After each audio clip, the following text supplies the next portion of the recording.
Depois de muitas guerras, traições, amores bem e mal resolvidos, violência e um choque cultural imenso, a gente chegou ao fim da leitura de Os Romanov. Oi, eu sou a Michelle, sejam muito bem-vindos aqui no canal. E hoje eu tô aqui para conversar com vocês sobre o final da leitura coletiva de Os Romanov, que foi escrito pelo Simon Sebag Montefiore, que é um historiador que teve muito trabalho para fazer esse livro. Aqui no final a gente tem a bibliografia, que é gigantesca, então dá para perceber que ele realmente pesquisou demais para resumir essa história aqui, porque é um livro gigantesco, mas são 300 anos, então é um resumão da história dos Romanov, e um resumão que no final das contas eu acho que foi muito bem feito, sim, mas eu vou falar um pouco sobre a meta e no final eu dou o meu veredito. E eu já adianto que eu quero saber o de vocês também. Então já pode ir deixando aqui nos comentários qual foi o seu veredito dessa história aqui. Eu vou me apegar nessa meta, nesse último vídeo, a 2 pontos que eu acho que foram cruciais. Não só para a meta, mas para a história geral aqui dos Romanov, né? Para a história dos Romanov, de uma forma geral. Que foram os assassinatos do Rasputin e dos Romanov mesmo. Então, começando pelo assassinato do Rasputin. Ele tinha uma grande influência com o Tsar, né? A gente viu isso na meta passada, e isso estava irritando muita gente, porque ele estava interferindo muito no governo da Rússia. E aí, 2 caras tramaram a morte do Rasputin, que foram o príncipe Yusupov e o grão-duque Dmitri.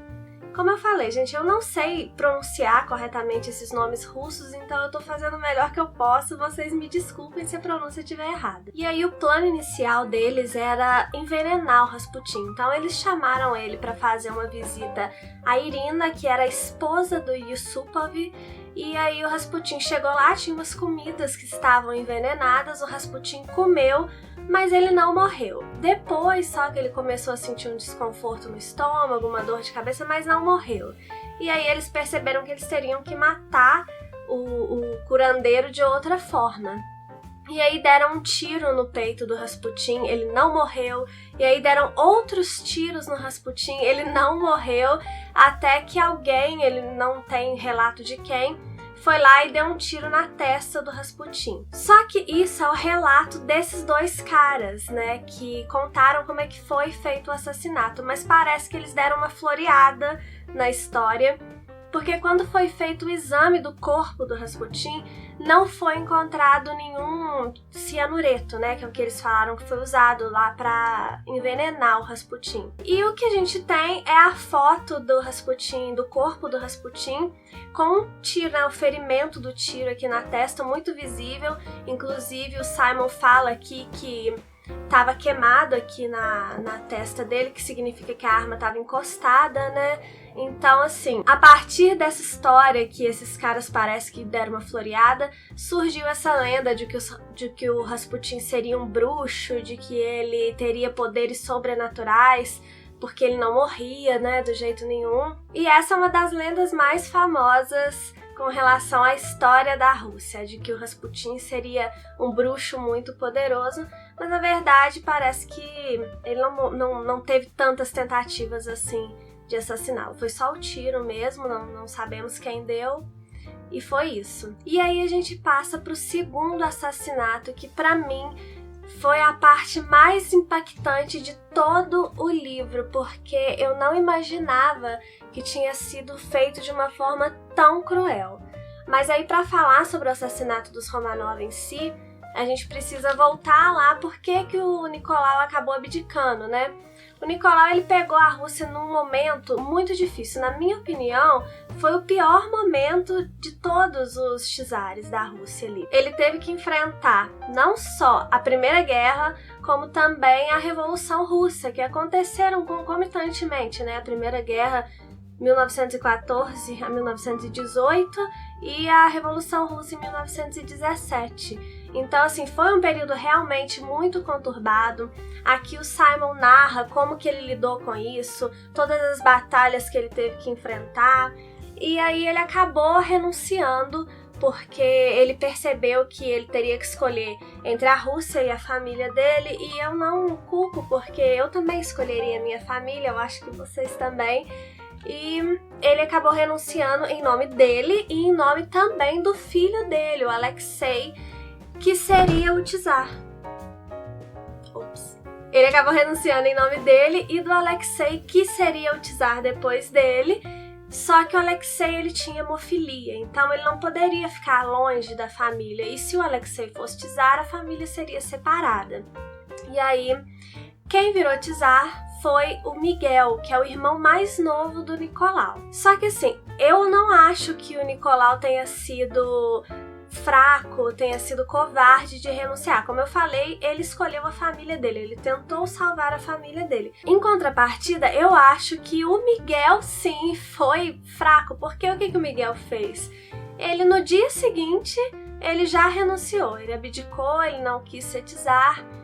E aí a família Romanov foi levada de um canto para o outro, né? Eles foram colocados sob vigilância, né? Que é um eufemismo para presos, que eles não estavam em nenhuma prisão, mas ficavam sempre dentro de mansões assim, super vigiados, com guardas por todos os lados. Eu cheguei a ver uns documentários também, né? Para complementar aqui a obra do Simon.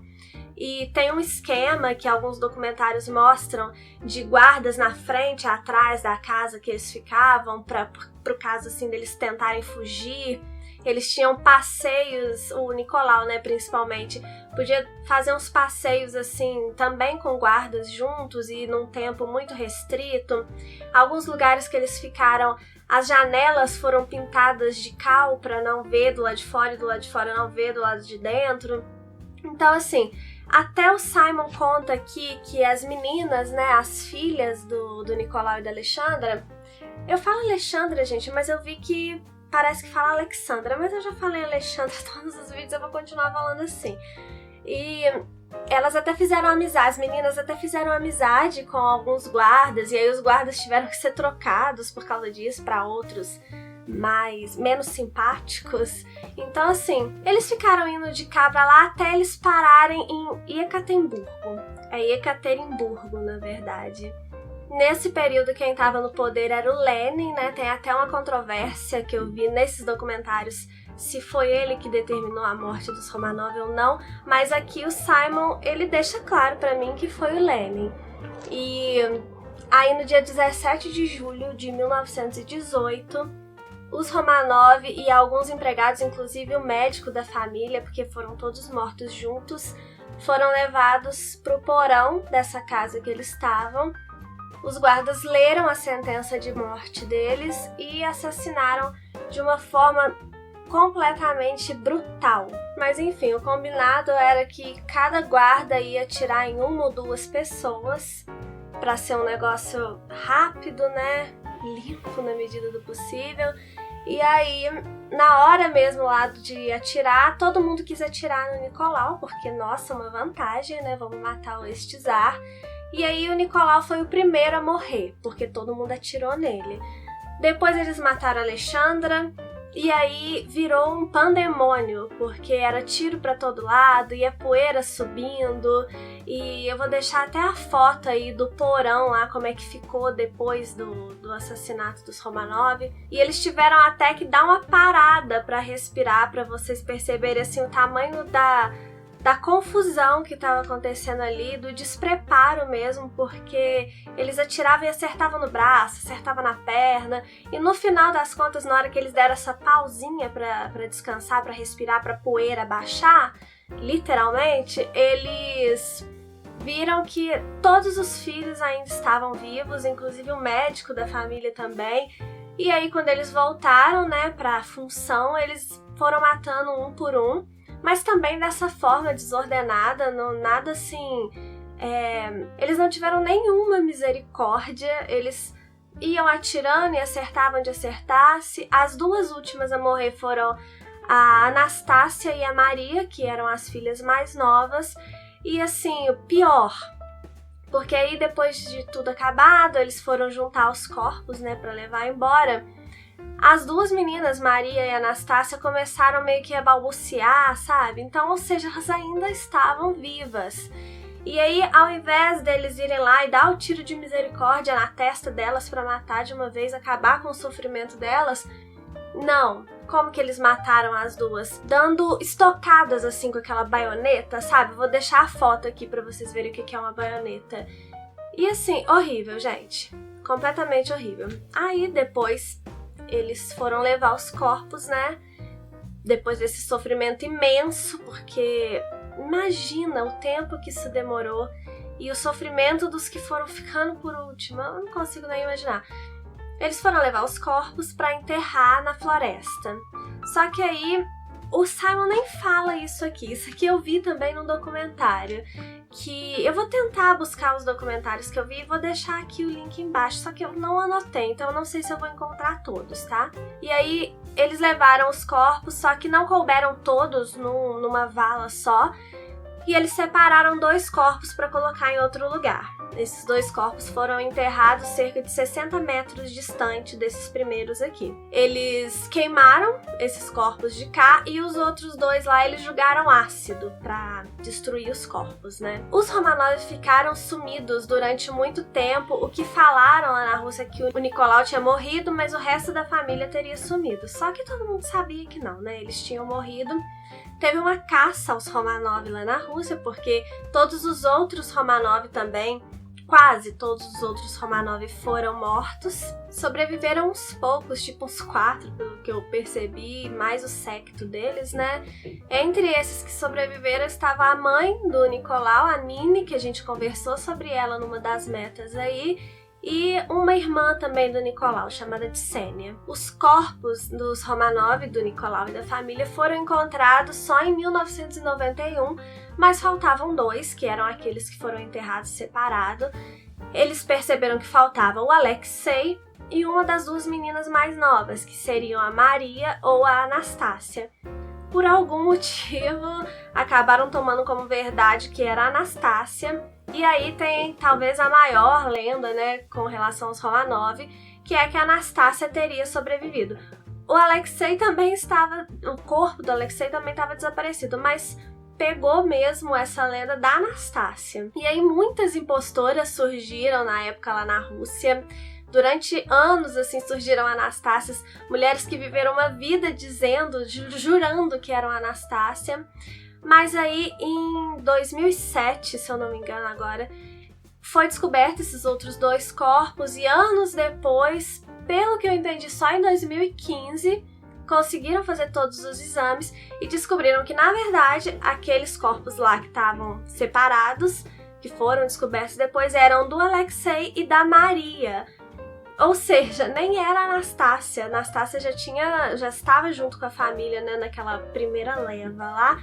E toda a história da minha infância que se baseou essa lenda é uma mentira, gente. Eu fiquei chocada que eu não sabia que a Anastácia não tinha sumido. Eu não sabia que no final descobriram que era a Maria. Eu fiquei chocada porque eu achava realmente que era a Anastácia, mas era a Maria. Aí depois de contar toda essa história dos Romanov, ele para mais ou menos por aí, né? Quando todos eles foram caçados, ele fala que a Mini conseguiu fugir. E aí ele vai fazer um prólogo aqui, onde ele vai falar um pouco sobre a situação da Rússia hoje. É bem pouquinho mesmo, é um prólogo bem curto. Ele fala mais sobre o Putin, ele fala sobre como o povo russo enxerga o Putin, que eles enxergam ele meio que como um czar. É uma coisa assim que eu não sabia, eu nunca tinha ouvido falar que o povo russo enxergava o Putin dessa forma, mas eu acho que tem uma lógica aí, porque ainda mais se a gente for perceber o tempo que o Putin tá no poder, né? Porque ele fica alternando entre primeiro-ministro e presidente, já tem aí uns anos, acho que desde 99, né? Foi a primeira vez que ele foi primeiro-ministro. Então talvez eles enxerguem ele dessa forma, sim. Então o que eu achei, o meu veredito sobre a leitura de Os Romanov, esse calhamaço aqui, eu gostei muito da leitura do livro. Eu achei que é um livro muito repleto de informações importantes. Eu gostei do trabalho de pesquisa feito pelo Simon. Como eu falei no início, deve ter dado realmente muito trabalho, porque a lista aqui que tem, porque depois do prólogo ainda tem notas, ainda tem a bibliografia, tem um índice remissivo também. E a bibliografia é muito extensa, então ele realmente pesquisou bastante. A história aparentemente está toda aqui dessa parte dos Romanov. Ele conseguiu colocar tudo nessas quase 1000 páginas aqui, o que foi um feito, porque é muita história. E uma coisa que eu acho que o Simon poderia ter feito, que na minha opinião ia facilitar um pouco a nossa leitura, é colocar os nomes das guerras. Porque ele narra as guerras colocando as datas, mas a gente não sabe todas as datas de cor, né? Então, tipo, a Primeira Guerra a gente sabe, né? Porque é uma guerra muito famosa, a gente sabe quando ela aconteceu. Então, quando ele fala a partir de 1914, a gente já tá ligado que é ali a movimentação já da Primeira Guerra. Mas tem coisas aqui, principalmente coisas mais antigas, que eu, pelo menos, não sabia, então eu tinha que pesquisar. Tudo bem, eu pesquisei, descobri o que eram as guerras, as batalhas, as revoluções, enfim. Mas se ele colocasse os nomes aqui durante a narrativa, ia facilitar um pouco para o leitor, né? Mas é só uma coisa que eu pensei mesmo durante a leitura, nada que atrapalhasse, não. Os problemas de construção que eu citei nos vídeos anteriores, se você não assistiu os outros vídeos desse projeto, eu vou deixar a playlist linkada tanto nos cards quanto aqui embaixo na descrição. Esses problemas de construção, eu notei que do meio pro final, eles meio que desapareceram de certa forma. Eu senti a narrativa dele um pouco mais coesa, eu não senti aquele vai e volta nas informações que estavam me incomodando um pouco, então isso melhorou. Mas me atrapalhou um pouco sim no início da leitura. E a narrativa dele é muito fluida, é muito descomplicada, o vocabulário que ele usa é muito simples, apesar de não ser um vocabulário pobre, mas é um vocabulário simples, fácil de ler, o que é muito bom porque é um livro tão grande assim, se fosse um vocabulário difícil, seria até meio chato de ler, e não, ele consegue transformar esse livro aqui em algo atrativo, em algo que a gente queira saber o que vai acontecer, como se fosse um romance, né? É uma não ficção, mas na verdade parece às vezes que a gente está lendo um livro de ficção, o que me agradou muito porque faz com que a leitura flua. Então a minha avaliação final é muito positiva. Eu não gosto de falar em estrelinhas aqui porque eu acho muito difícil essa forma de classificar, mas só para vocês terem uma ideia, lá no Scooby eu classifiquei com 4 estrelas, só por causa dessas pequenas coisas que eu notei na narrativa, que eu acho que ele podia ter dado um pouco mais de informação sobre as guerras. Mas eu gostei muito da experiência de ter lido os Romanov e eu quero saber, vou perguntar mais uma vez, me conta o que você achou da experiência de ler Romanov. Se você não leu, mas só acompanhou os vídeos, me conta o que você achou também de acompanhar essa história através daqui dos meus vídeos. Muito obrigada, gente, por quem participou dessa leitura comigo, por quem veio comentar comigo aqui, por quem veio comentar comigo lá no Instagram, que inclusive os links das minhas redes de comunicação com o leitor, igual eu gosto de falar, estão todos linkados aqui embaixo. Muito obrigada, foi uma trajetória incrível pela leitura e por ter a companhia de vocês. Transformou esse período numa coisa que eu fiquei completamente imersa. Eu praticamente vivi para ler os Romanov nesse período, e estudar, e fazer os roteiros, e gravar, e editar os vídeos. Foi trabalhoso, mas foi uma delícia, graças a vocês, a companhia de vocês. Então, muito obrigada por terem participado dessa leitura comigo. Muito obrigada por estarem assistindo esse vídeo até aqui. Um beijo e até o próximo vídeo.